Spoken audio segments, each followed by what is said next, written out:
my hero. I see your light in the dark, smile in my face when we all know it's hard. There's no way to ever pay you back. Bless your heart, know I love you for that. Honest and selfless, I don't know if this helps it, but good job. You're doing a good job, a good job.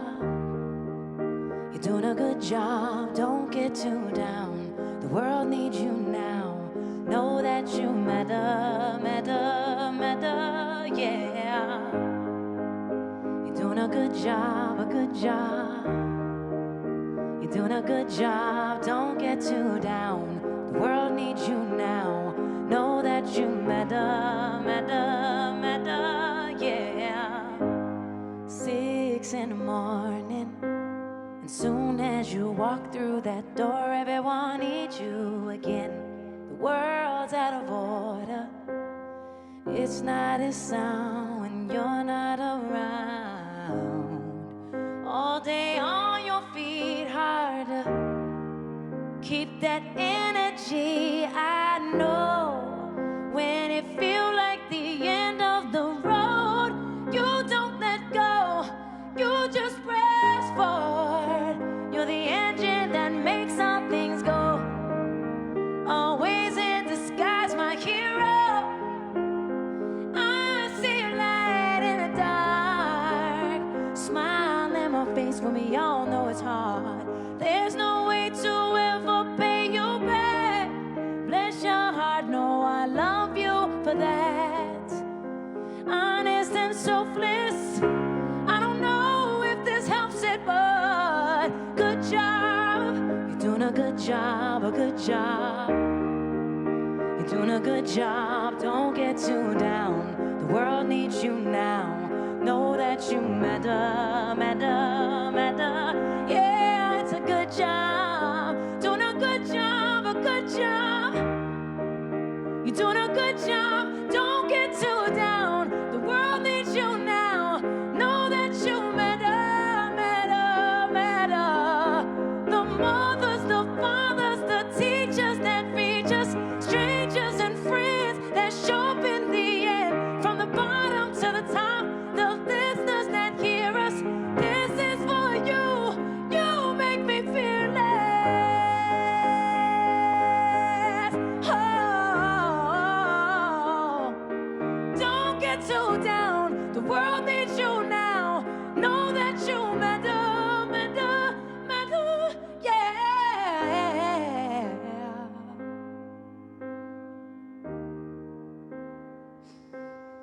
No, no, no.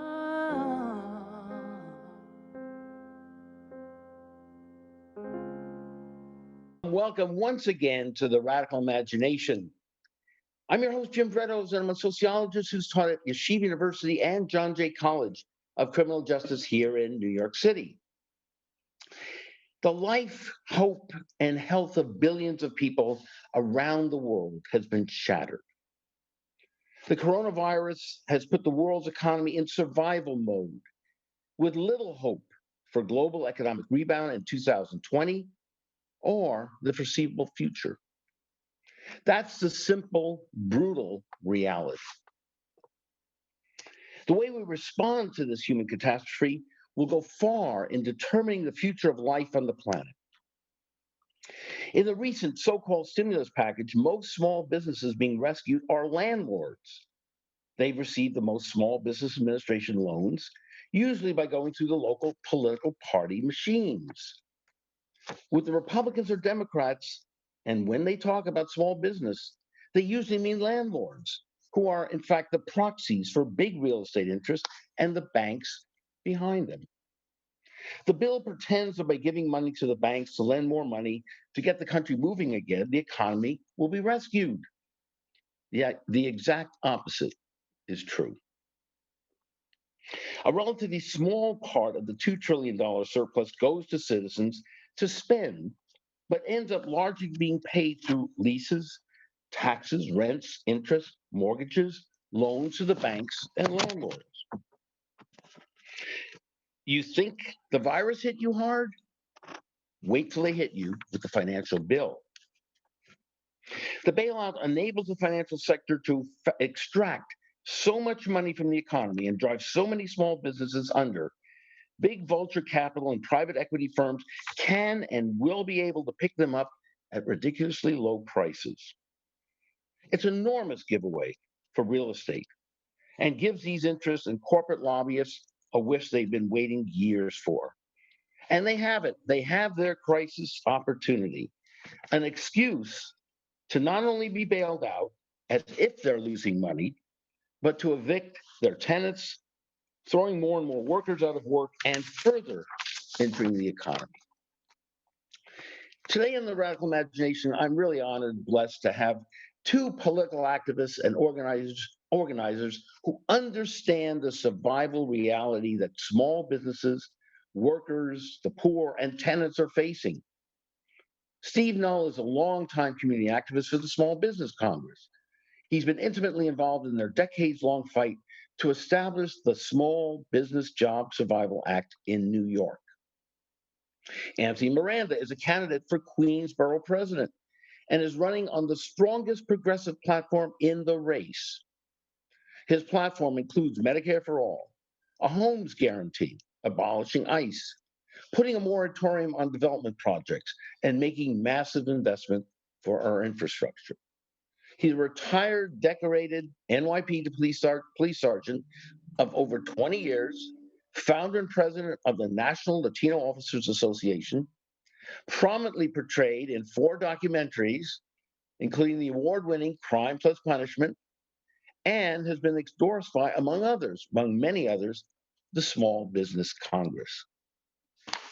So Steve and Anthony, welcome to the Radical Imagination. It's great to have you here and to discuss this incredibly vital issue, a series of issues, and the survival, literally, of millions and millions, if not billions, of people around the world. So again, thank you for being here, and appreciate so much you taking your time to be here. Happy to be with you. Terrific. So, Steve, you want to try us out first by giving us a brief summary of what you and the Small Business Congress has been trying to accomplish over the decades, why it's an even greater crisis today, and then let's hear from Anthony and how he might respond to your comments. Yes. First of all, the truth is that New York City's small businesses are more vulnerable to closing forever than any city in the country. And the reason why, it's very simple, that they faced a crisis before the virus crisis because of the high rents and speculations and the decades of real estate speculation. And they were going out of business over 1,000 a month before the virus crisis.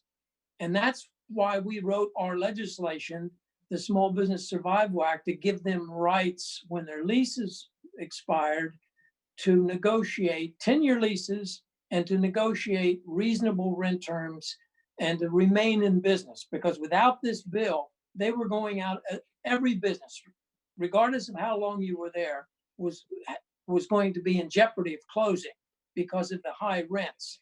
Now, what's happened is, and this is what the lawmakers don't want the public to know, is that they purposely, with the backing of the real estate industry, blocked every small business owner from receiving the rights that this bill offered. They denied economic justice for all of these small businesses. They created the crisis, and they were rewarded for this by having the real estate lobby give tons of money to the campaigns of all of the machine candidates in exchange for them to ignore this crisis. Now they can't ignore it. And the virus crisis has made it almost impossible for the businesses to go back to normal, because normal in New York City is not having any rights and being forced to close. normal is empty stores on every block where thriving businesses were. This is the outcome of corruption. This is the outcome of the political machine. And this is the reason that we endorsed candidates like Anthony Miranda, because we've dealt with the Queens machine, and they'll never give any rights to the small business owners, and mostly immigrants. Well, Steve, that's a perfect segue. There you go, Anthony. They've endorsed you. Give us your comments on what Steve just has said. Listen, he's actually right on point. We met before the campaign started. I understand that everything that he's spoken about is right on point. The crisis, like anything else, is exposing the things that are the failures that are past practices, right? Because small businesses were already suffering. We were already losing them by the hundreds of thousands. And there has been no relief at all to address it. And the current bill that's in the city council, that they have the power and had the power all along to pass, they chose not to, right? So we don't need any more delays. And like he's saying, we don't need to go back to business as usual, because business as usual, politics as usual is what crippled us to begin with. Right. So going back to a place that's already, it's a no starter for us, right? It's a no starter for small business owners. And everybody agrees that small businesses are the backbone of the community, local services, local employment. They're the ones that make the economy robust. But there is no relief. And even think about the relief package. I ask very simple questions about the relief package. We have representatives at every level that could answer these questions, that could ask for answers. How many businesses applied? How many business owners in Queens applied? How many actually got relief? How much was the relief that they received? And what type of companies was it given to? How many were women-owned or minority-owned businesses? How many were already on the verge of being pushed out?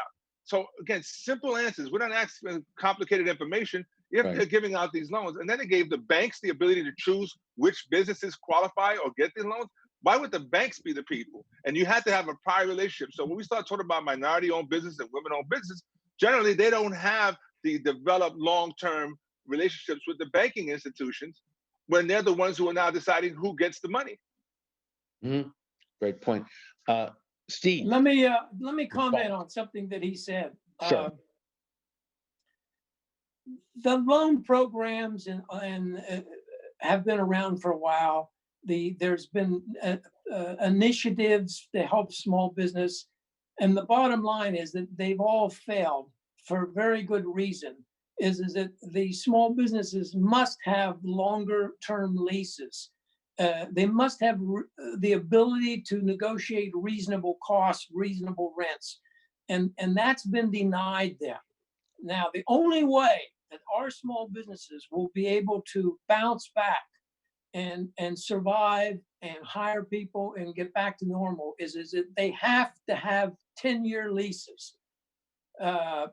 Without that guarantee of rights and 10-year leases, then it's very doubtful that a lot of these businesses will want to go back in. And let me just make this point.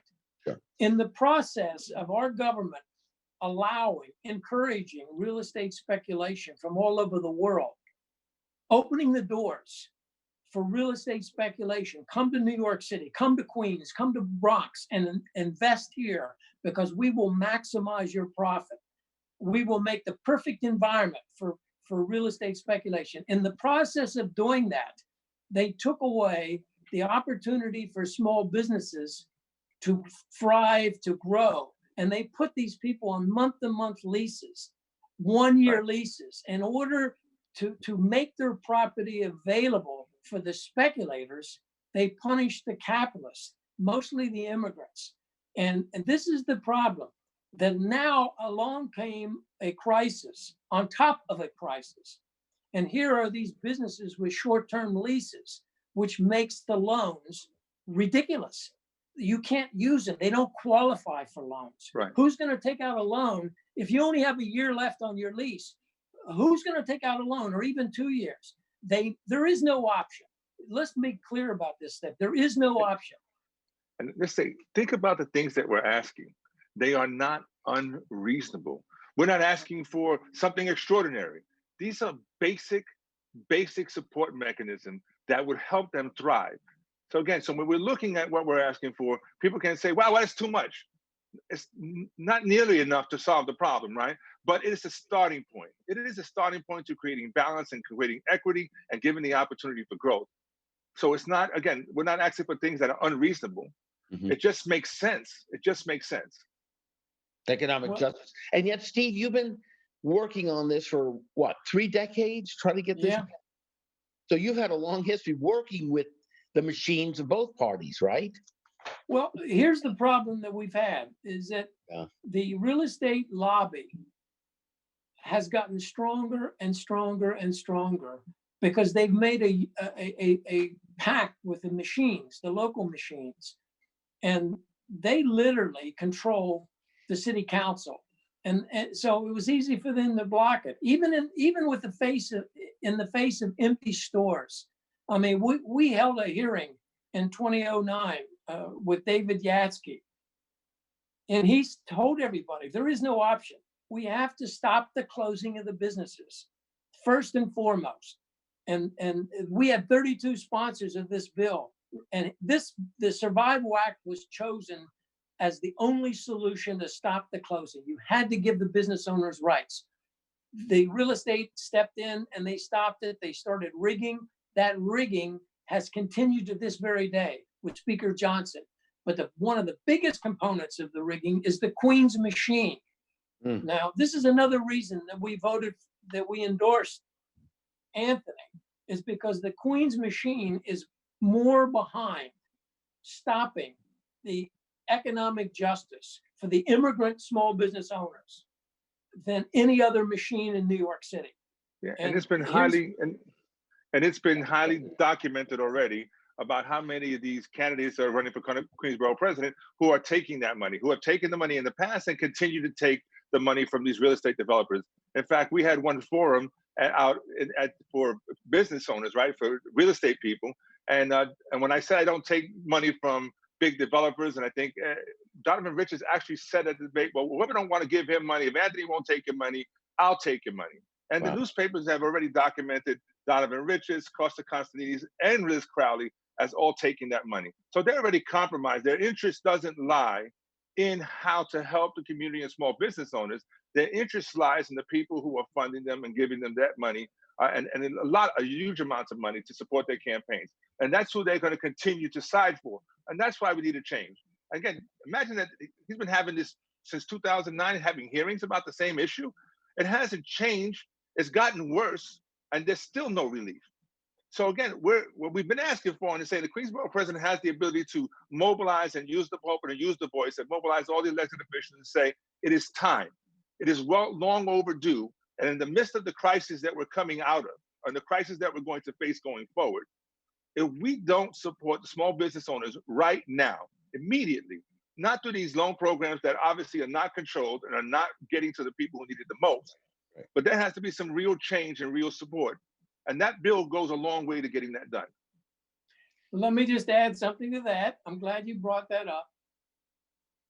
Because of the virus crisis, this isn't an issue right now of what to do. There is no option. Understand that businesses that have been in a crisis and are just hanging on, and I use that term, there's an assumption that all of these businesses in New York City were being very profitable and they were growing. And if we just go back to the normal, everything is great. There are so many businesses hanging on by a thread before this crisis. The only way that we're going to stabilize small businesses is to give them the rights to a 10-year lease and the rights that they're not going to be forced to pay their landlord's property tax. Now, let me tell you why that's so important.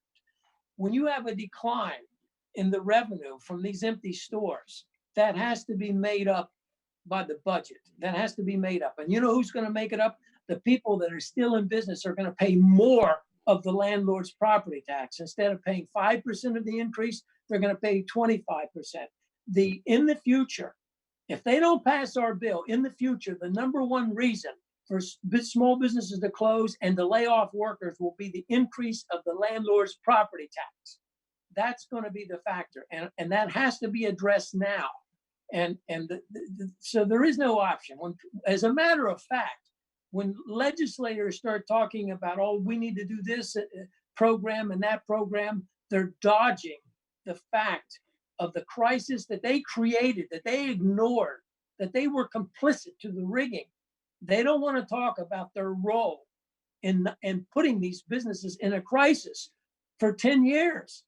And that's the machine in Queens, that's the machine in Brooklyn, that's the real estate control of lobby. And that's why we encourage all your listeners out there, take a chance, elect new people, honest people who will not be under the thumb of the machines or the real estate industry. That's if you want to save your small businesses. If you don't want a tax bill in the future, then you have no option, because if you lose your small businesses, the real estate property tax in New York City will double within the next 10 years.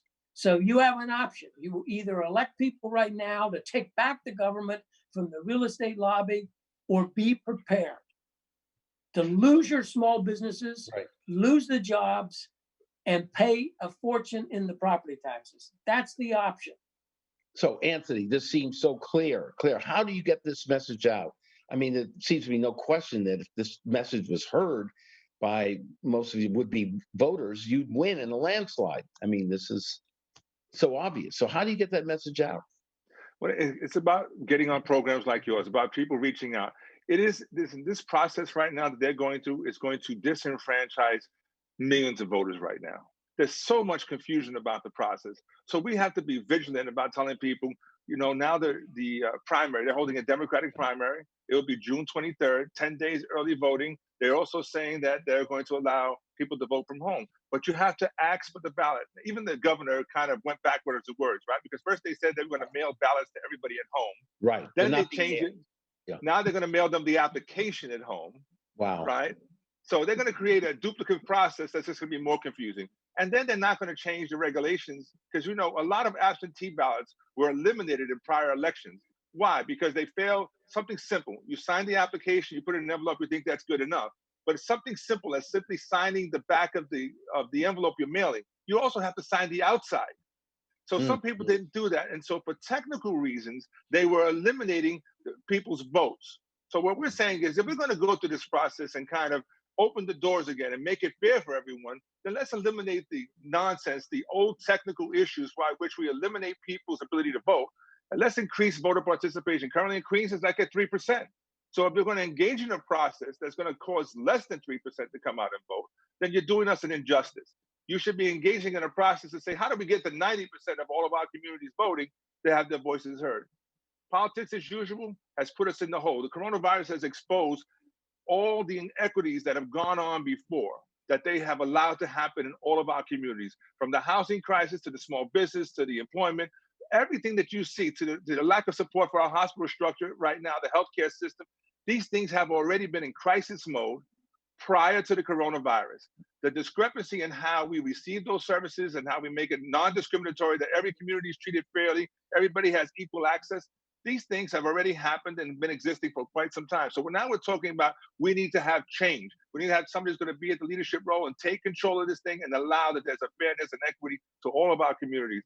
That's why I ran for Queens Borough President, because as a parent, as a resident, I was just tired of politics as usual, people making promises that they never keep. We have to take control, because we already know that we're going to end up in another crisis is coming right behind this one. And we need to make sure that we have the proper response. Let me make a comment, Jim. Sure. Go ahead. Yeah, the people, the voters in Queens are used to hearing a name and they vote over and over again. And there's an assumption that they make that the people that they voted for are there fighting for them and working for them. And that the truth is that it's a myth. And I'll give you an example.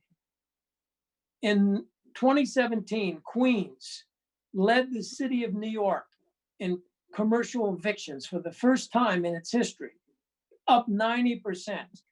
And the largest petitions from community groups ever, 87 Queens community groups got together and signed a petition saying to the Queens representatives, who made up the majority of the Small Business Committee, which resolves these issues, please vote for this bill and to save the, give rights to our small businesses and stop these closing, et cetera. Not one Queens lawmaker, not one, responded.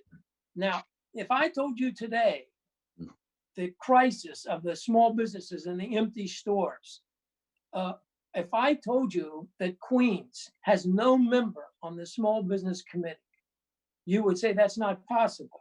It's a crisis. They're empty stores. They must have a representative, a voice. The truth is, this is how you rig a system. And not one Queens person will step forward and say, you know what, Queens needs to be on this committee to protect our small businesses, to look for a solution. But this is how it works at City Hall. The committees are chosen by the speaker, who's chosen by the real estate lobby. And we need to stop that. That's why I'm telling the people to take a chance, vote on people that they haven't heard of before, maybe they don't know, but the people that they do know have failed. And it's going to cost everybody. I mean, they have a proven record of serving the real estate over the will of the people.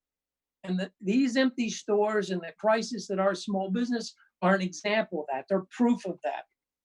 And he also, just to be clear, Donovan Richards had his name on the bill originally, removed his name. Elizabeth Crowley originally endorsed the bill and also removed her name from supporting small business owners. So these are clear indicators that they're not supportive of the crisis that is going on right now. And in terms of other people, listen, I've been doing this community service work, civil rights work for over 30, 40 years now.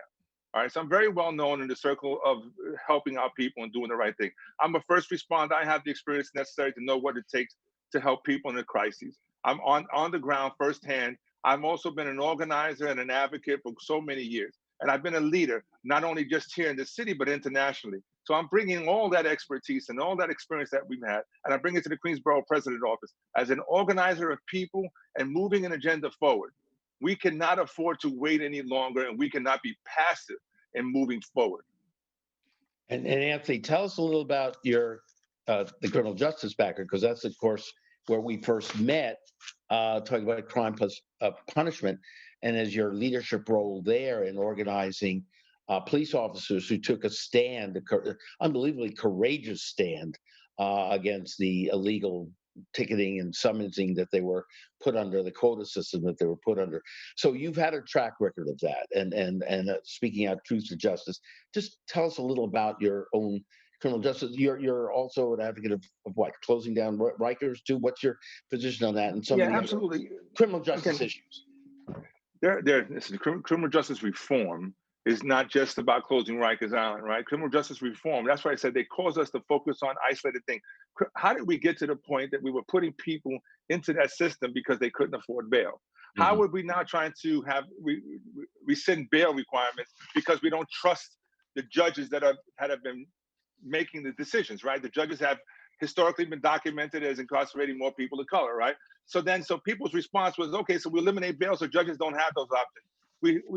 Again, the fact that we had so much, no longer have faith in the people that we've empowered is an indication that it's time for change. That's one of the reasons why we ran judicial delegates all over the borough of Queens, right? Why? Because they're the ones who are going to select the judges in the future. If we need to have confidence in the judges, in the legal system, that the people in the middle of the structure, we talked about bail reform on one side, we talked about Rikers Island on the other side, and they did no reform in the middle.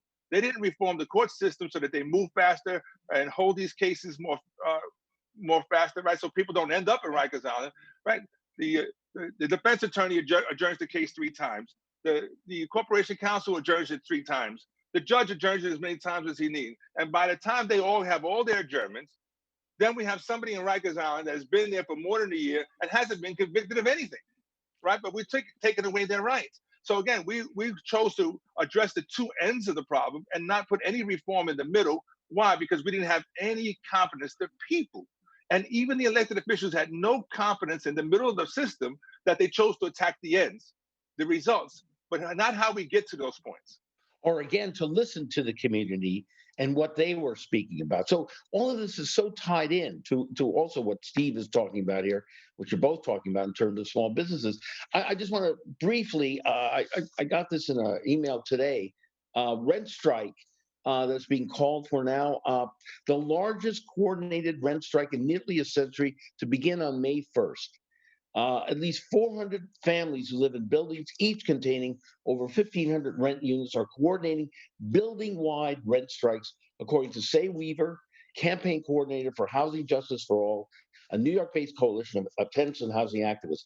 Additionally, over 5,000 people have committed toward an online pledge to refuse to pay rent in May. So again, this is tied into fundamental survival issues. Thanks to the tireless work of tenants unions, activists, and a few progressive Democrats elected in New York in 2018, a number of pro-tenant legislative reforms were passed last year. These laws, while welcome, were but a small step in the right direction to undo the decades of unchallenged complicity between New York's politicians and the mighty real estate lobby. And to back up what you've both been saying, for rent strike organizers, the ideal is by no means a return to a pre-crisis status quo. As Weaver put it, we're demanding that we do not return to the world we had lived in pre-COVID, a world where 92,000 homeless New Yorkers and millions of people living just one paycheck away from eviction. Again, so go ahead. Yeah. And the message is clear, right? Nobody wants to go back to where it was before. Where Right. the crisis gives us an ability to move in an entirely new direction. And if we're going to fix something, let's fix it long term. Let's fix it for the future. Let's fix all the things that were going wrong. And everybody clearly indicates there was something wrong here. There's a civil rights awareness, a civil kind of awareness in our community. We're waking up as a community saying that we've had enough. And we're no longer going to tolerate business as usual. We're saying that the current responses are not the solutions for us moving forward. They don't help us. They don't fix us. They don't put us in a better place. So we don't want going back. We don't want politics as usual. We don't want business as usual.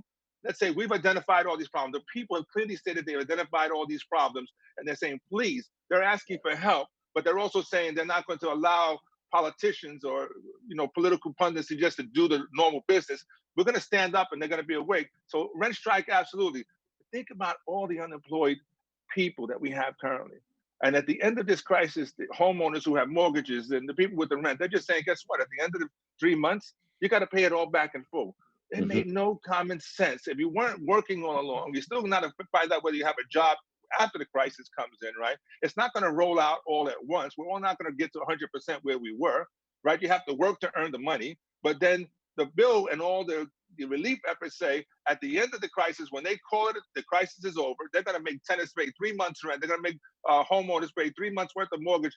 It's not going to happen. So what you're looking at is that crisis you're talking about. You're looking at it at a response that all of our communities, regardless of what level of life we're at, we're going to be in crisis mode, trying to figure out how to survive with our families. And I've been at these years to come. For many years to come. I've been on these lines outside here at the relief points at several locations. These lines are 2, 3, 4 blocks of people who just need food, basic things. So we're not at that fix-it place. We're at a place that now we need to move in a radical direction. We need to look somewhere stronger and somewhere different. And we need to bring the resources to bear that actual impact, not make-believe impact. And let me add something to what he said. If there's anything positive that can come out of this crisis, it's the fact it exposes the failure of government to address justice and economic justice for the New Yorkers that created a crisis that they covered up. Now, in the case of small businesses, they covered it up with business improvement districts. They covered it up with chambers of commerce. They covered it up with the local law people, the city council people, and the borough presidents. They worked as a team to cover up the consequences of this hyper real estate speculation. And now we have a crisis, and they're going to try to be the heroes. Oh, look at us. We have this wonderful program, and we're going to help this, and we're going to, don't buy it. Public relations.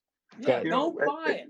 These people caused the crisis, And the only thing one thing I agree 100% with is that right now we have an opportunity to change and bring in new people, but we also have an opportunity for long-term correction of these crises created by the real estate. That not only do we take back power, but we correct the crisis. Like in our particular case, 10-year leases. Anything less is an insult to these small business owners.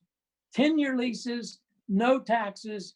And let me tell you, even doing that, it's going to take at least 10 years to rebuild our small businesses and put the empty stores, businesses back.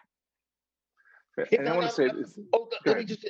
I just want to make sure I got this right. Doesn't Queens have more small businesses than any other borough in the city? Am I correct in saying that?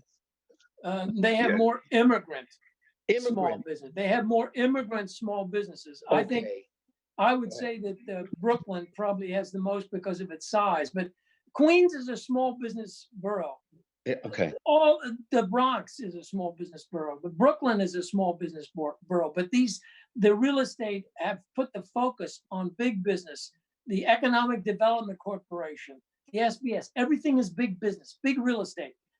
Wall Street. I mean, this is where they're at. That's why they've ignored the backbone, the real job creators on Main Street. Right, or pushing projects like the Amazon plant, right? Yeah. Right. Well, you were against that, right, Anthony? Yes. Again, we gave away too much and got little back. And again, we have still seen a company has a history of abusing its workers. But we had a lot of elected officials.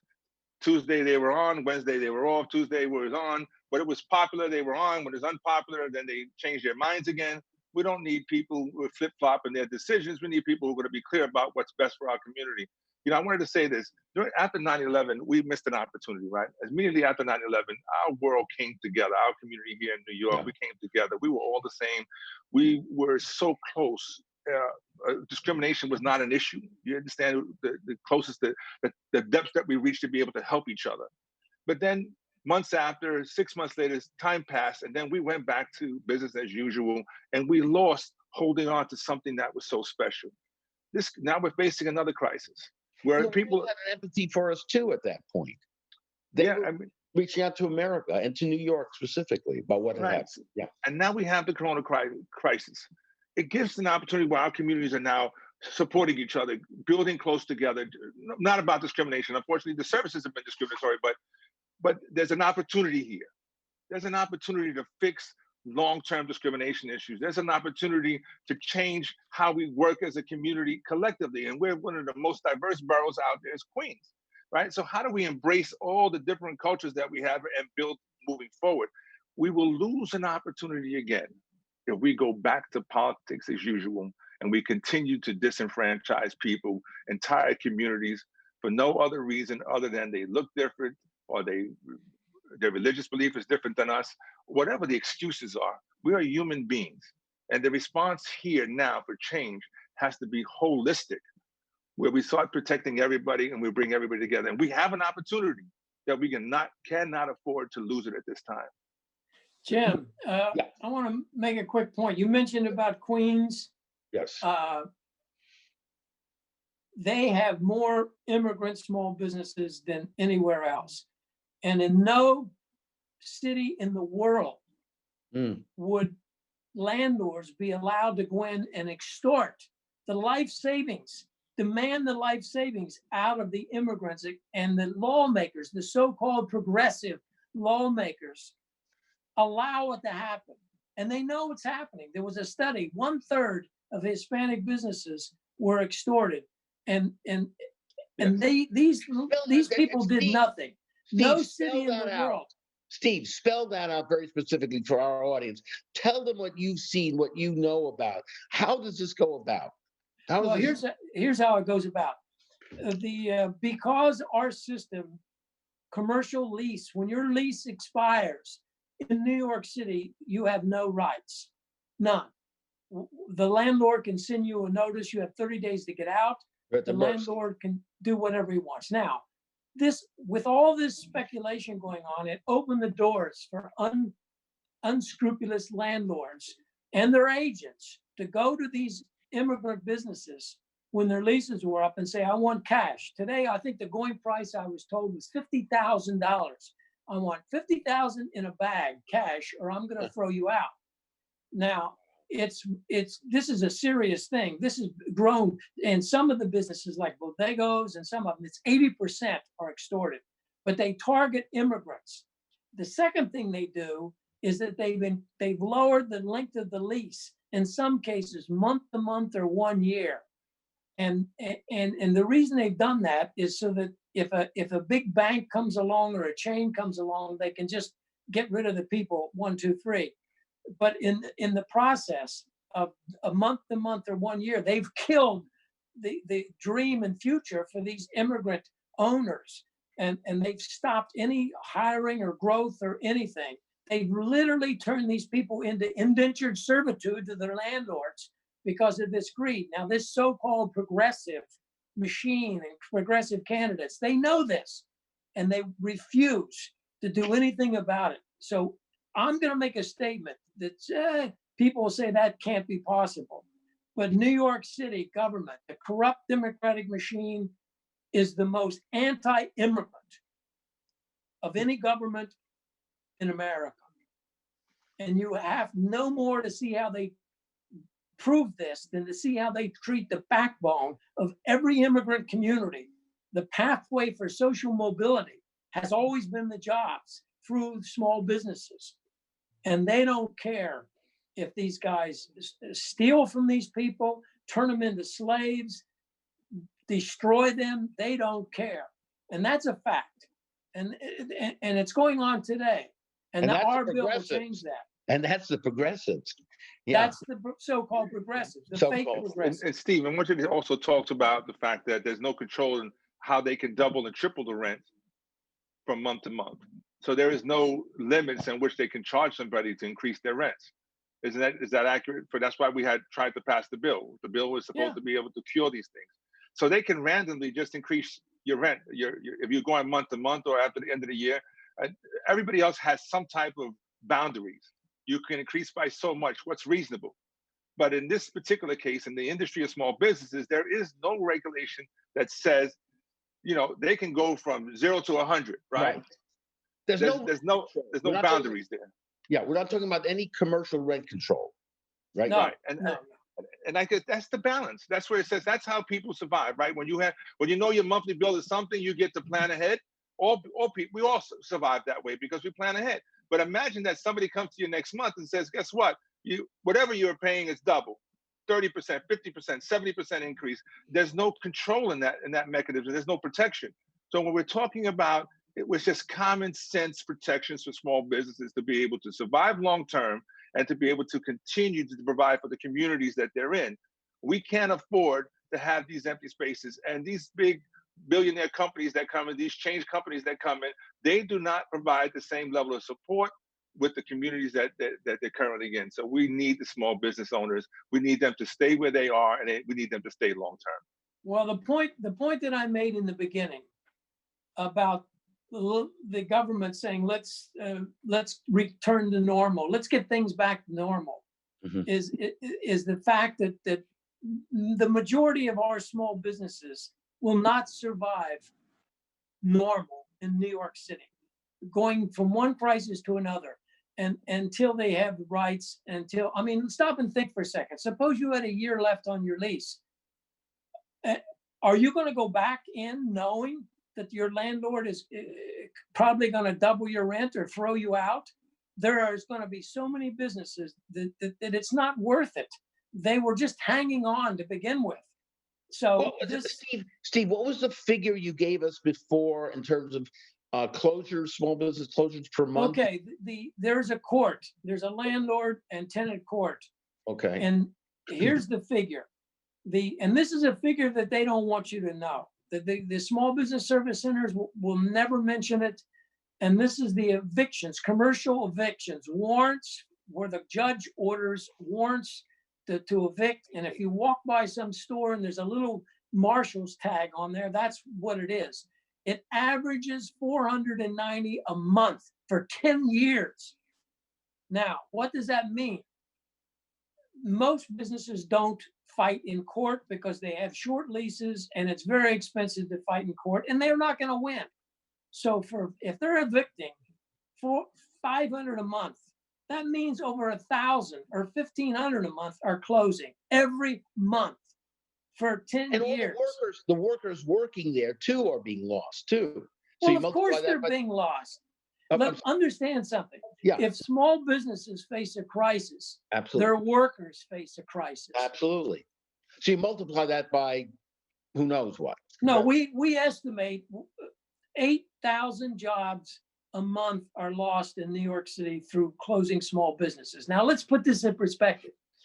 Mayor de Blasio wanted to give Amazon billions of dollars for creating 25,000 jobs over 10 years.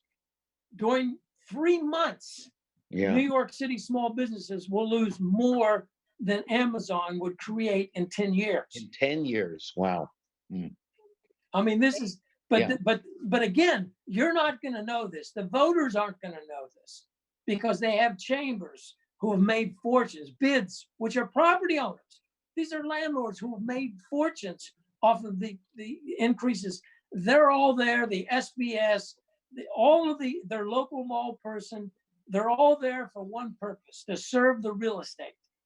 And that's what's happened. But that can't happen anymore. That's why we have to elect. There is no option. We have to elect Anthony Miranda and people like that who aren't in the pocket of the real estate, who aren't in the pocket of the machine that's created these crises. And that I'm begging the people of Queens that if you want to give these immigrant businesses rights, if you want them to grow and share in the American dream and take them out of harm's way of being extorted and treated like slaves, then you have to elect people like like Anthony Miranda. Now, let me tell you an example. If Anthony Miranda was borough president of Queens, he could go to City Hall and demand that a representative of Queens is on the small business committee. The people that are in there now, they don't care. There isn't anybody in Queens that's calling for somebody to represent these businesses in Queens. I mean, it is beyond shameful. It is disgraceful that Queens does not have a member. The most important crisis in the history of small businesses in Queens. Yeah. And they don't have a member on the small business committee. You see the corruption, the immorality, it's an outrage. So there is no option. We have to elect this Anthony. Yeah, Anthony. Yes. We have to elect him. There is no option. Well, now we got a few minutes to go, but again, Anthony, run us through a little bit about how people can vote for you, what's going on here with the mail and all that sort of stuff. Try to clear that up for us and the viewers here, because the primary is June 23rd. So you got less than 2 months to figure this all out. Where are we at? So just so we're clear, the special election for Queens Borough President has been completely canceled at this point. They're only holding the Democratic primary, and that is June 23rd. As of June 13th, 10 days prior, they will start early voting. They're saying they're going to open some polling sites. If that happens, then we encourage people to, if they feel comfortable and safe, please make sure you come out and start voting early. Prior to that, 30 days prior, they have to start doing the absentee ballots. And that means that everybody has to call the Board of Elections, request your absentee ballot, fill it out. You can print it out online, fill out your absentee ballot and send that in. And then make sure that you vote. Unless, Anthony, you could somehow get Cuomo or whoever it is to mail it out, is that still a possibility for people? That's still a possibility. So people should, and everybody in their social media and their outlets should be saying, mail us the ballot.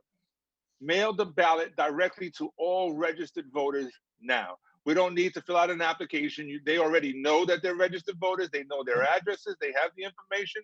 They don't need to create another process in it. Mail the applications directly to every voter. Maybe for the first time, we go from 3% to 90% voter participation. every vote is going to matter in this race. So Yeah. please do not allow anybody to take it. Whatever the obstacles you're facing, you can call us. You can reach out to our campaign emails if you're experiencing any challenges about Right. putting in your vote, and we will assist you in any way possible because it's extremely important. What is your email? Where can we donate money Yeah, and volunteer? What is your email?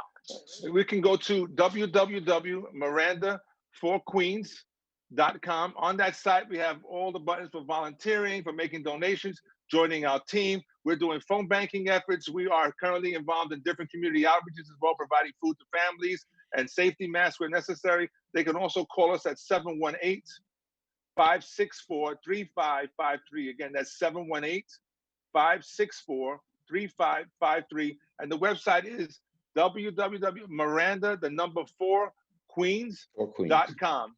Right. And Steve, again, in just a couple of minutes we have, the status of the Survival Act is what? Where is it? Okay, we have 29 votes. If the speaker allowed a vote, it would pass tomorrow. In the city problem council? is the speaker, Corey Johnson, has colluded with the real estate and rigged to stall the Survival Act. He was supposed on October 22nd, 2018. There was a hearing. He said that he was going to make some changes in the bill and move it to a vote. He lied. Instead, they stalled, and the real estate industry introduced a bill in 2019 in November called Levin's bill, Councilman Levin, which did nothing. It was a stupid bill that's going to basically they're trying to get Albany involved to come up with a solution for the small businesses, and they just that's not going to happen, right? That's not going to happen. It's ridiculous. But it's a classic case of a lobby. Let me tell you, this is no different from the National Rifle Association. Interesting parallel. Listen, I am so pleased to have you on. We're gonna get this show out across the boroughs and in Queens. Anthony, you got to win this thing. Come on, people! Radical imagination, get out there with your imagination and spread the word. Thank you so very, very much, both of you. Steve, terrific in explaining all this. Anthony, thank you for your courage and your commitment. And thank you for your support. Thank you. Thank you for your support. Thank you all very, very much. Jim Vrettos here again on the Radical Imagination. We'll see you next week. And we're going to go out on an old sort of song by Crosby, Stills, Nash & Young. Carry On.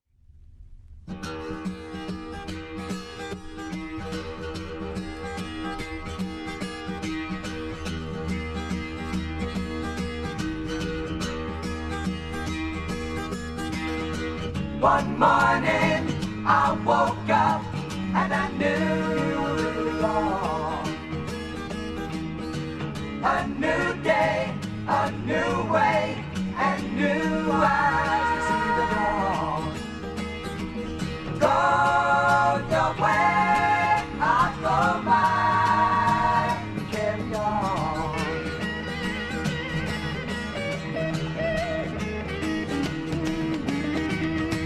The sky is clearing and the night is bright. The sun, it comes, the world is all around. Rejoice, rejoice, we have no choice but to carry on.